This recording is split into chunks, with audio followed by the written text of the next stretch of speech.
I have no idea how to talk about this movie.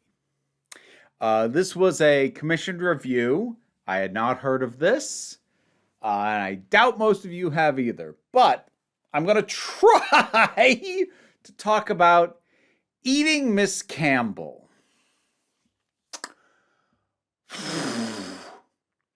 I think the thing that happened near the start that gave me about as much prep as anything could was Trauma. Seeing Trauma show up on it. Yeah, it's legit Trauma production. Lloyd Kaufman has a cameo and everything. He didn't direct it. He's a producer on it. But yeah, that was like, oh, okay. But even like knowing that, this is the kind of bizarre end product where you never know what is the result of lack of budget, lack of experience, or deliberate choice. Like, especially with a lot of the acting. There are acting choices and performances that are stilted, awkward, not quite there. But it's also the kind of movie where I could legit buy that was the direction given, that was the intention of the performance. And there appear to have, like, I don't want to make it sound like there's no skill involved in this. There is. This isn't like Italian Spider-Man, which I took a look at not too long ago, that is deliberately trying to look poorly made. It's not. Actually, in terms of shooting and lighting setup and shot composition, it's actually pretty well made. It's one of those bizarre products that it's like, all right, you have enough skill that you could have made a normal movie, but you clearly didn't want to. I haven't even started trying to explain this. Okay. Part of the reason why this is incredibly difficult to explain is because I'm going to tell you some things, and you're going to want to ask questions, and I'm not going to have answers for you. So we start with the protagonist character of Beth Connor. She is a 30-something playing a teenager. That's not even like me making an observation about the casting. It's literally called out by multiple characters that they are 30-year-olds playing teenagers. So you might think, oh, it's meta. A little at a couple of points. Some characters, Beth has most of the meta moments, but she's also not the only one who gets to have them.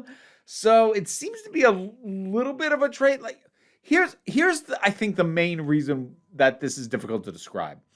I have no idea what passes for normal in this setting, because whenever you deal with a strange or bizarre product that doesn't seem to be doing just deliberately inscrutable, which is what you can sometimes get with more avant-garde stuff. I wouldn't quite call this that, but you can tune into the idea of like, okay, this is not a typical setting or typical characters or typical story, but I can sort of suss out, all right, well, here's what's typical for the setting. I actually don't know. So all I've told you about so far is like a character's name. She's goth. She knows she's in a low-budget horror movie, although describing this as a horror movie is a stretch. It's a horror comedy. Probably be fairer. But she knows she's in a low-budget horror movie. She has tried to get out of being in a low-budget horror movie multiple times through suicidal means, and it hasn't worked. She keeps ending up like she wants to die and wake up in a rom-com is like her life goal. So that's your starting place. But then at the school, the school is famous for having had a mass shooting. You need to understand this is set in England where mass shootings don't happen. So the school's notorious for that, to the point that they actually have guns in like the school's official logo, crest. I don't know what it is. And they have brought in a new headmaster who has decided that that they're going to have an all-you-can-eat massacre, basically an eating contest, and afterwards the winner will have the choice that they either get to massacre every student or to just take themselves out. And Beth wants in. Well, Beth Connors wants in on that. I am saying the full name because I don't think they ever say just her first name. I think every time somebody addresses her, it's always Beth Connors. She wants to win so she can take herself out. If you, again, like kind of what I alluded to, if you're asking the question, wait, you said she has tried to remove herself repeatedly, why would it be different if she won this contest than all the other times? I have no idea. I have absolutely no idea. So that's sort of your starting place. But then there's also a new teacher named Miss Campbell who kills people and starts feeding them to Beth Connors, who was previously a vegan, but now has discovered that she thinks humans are delicious and has gotten into cannibalism. And there's a little bit of a love story thing in there, and then it goes a whole bunch of other places. And it's very clear that the two main things that the budget went to were licensing songs and paying for gore. Because while this is clearly a low-budget movie, they definitely sunk some money into the gore and blood effects. You can tell that. And I guess it's a satire. Like there are moments where like, oh my God. I'm sorry. This is just so hard. So difficult to try and explain. The new headmaster is married to the school's secretary. And the school's secretary is banging a student who's also, and that student is also a serial rapist. And I don't know how known all this. Beth Connors knows all this.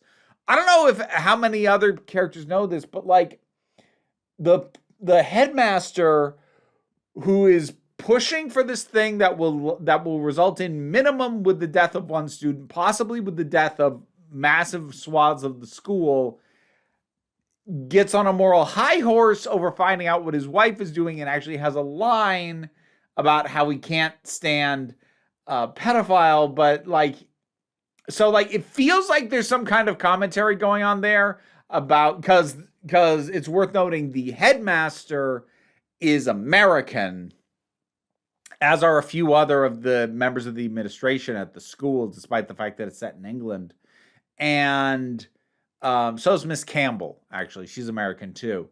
So like it feels like it's trying to say something about like how Americans are totally fine, or at least appear to be totally fine with all the shootings that go on, but will like get up in arms about some of this other stuff, which, you know, it came out in 2022. They didn't know how few consequences there were going to be for people who actually did that kind of stuff. They couldn't know. But I think it's an overshot to call it a satire, because I don't think a satirical lens fits onto everything that it's doing. It fits onto a couple of bits here and there. It's one of those movies where I feel like if it lands with you and if you can get on its wavelength, it might become your new favorite thing. I couldn't quite get there. This actually is how I feel about a fair amount of Troma stuff, and actually a whole lot of John Waters' filmography as well. I'm really glad that stuff like this exists, and that people who make this got the opportunity to make stuff like this, I'm so beyond happy that this was put out into the world. But like as a viewer, as a consumer of art, it's not quite my jam. Like I've said before, especially with John Waters, like I could listen to the man talk forever. I don't really want to watch one of his movies. While this is quite that level, it kind of gave me that similar like, well, I feel like you know what you're doing, even if I don't know what you're doing or why you're doing it. And I feel like the people who made this are probably very happy with the results, and I'm happy for them, and I'm glad it exists. Weirdness like this should exist. Honestly, we could use more of it. Did I enjoy it? Not really. I'm trying to think of like examples of bonkers stuff. Well, I guess it's kind of bonkers, but like I suppose an example of something that like you have to be on the right wavelength or you're gonna hate it, that works for me, is like Repo the Genetic Opera. I have many friends who cannot gel with that movie, and I do not blame them a single tiny bit. I freaking love it though. And while that is not the feeling that I had after watching this, I did come away feeling like, boy, I feel like most adult audiences should watch this and stuff like it, just on the off chance that it is exactly your jam. Because there is going to be a minority, but there's going to be a sliver of that audience, sliver of the people who see this, that are going to go, oh my God, they made it just for me. And they are going to be the happiest people on the planet. And I'm not one of those people. I feel like I live in the same zip code as those people, though. I feel like it's one of those things where I'm like, I don't quite get you, but I'm pretty sure I'm friends with people who would. So, yeah, I don't know how I can't explain this any better. Yeah. It just is. It just is. Has anybody else seen this thing? Eating Miss Campbell. I'd love to hear anyone else's thoughts if anyone has the slightest clue what this was. Whatever your thoughts are, drop something down in the comments. Let's talk about it. Patreon was how I was commissioned to watch this. And any support that you can give me over there is incredibly appreciated. Things are, yeah. But in any case, even if you can't help me out that way, like, share, subscribe, they'll help. Don't worry too much about it, though. You take a relaxed attitude around here, so you can just come on back next time you need a break. Good grief.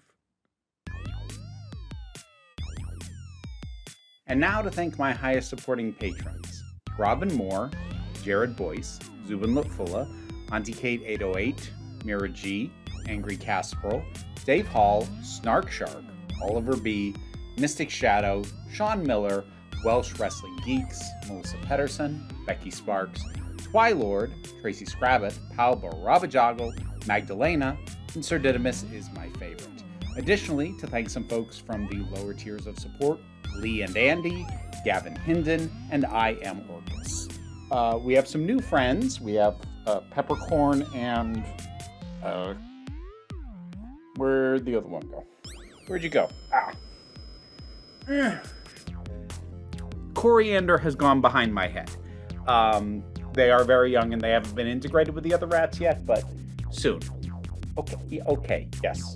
Maybe you weren't quite camera ready.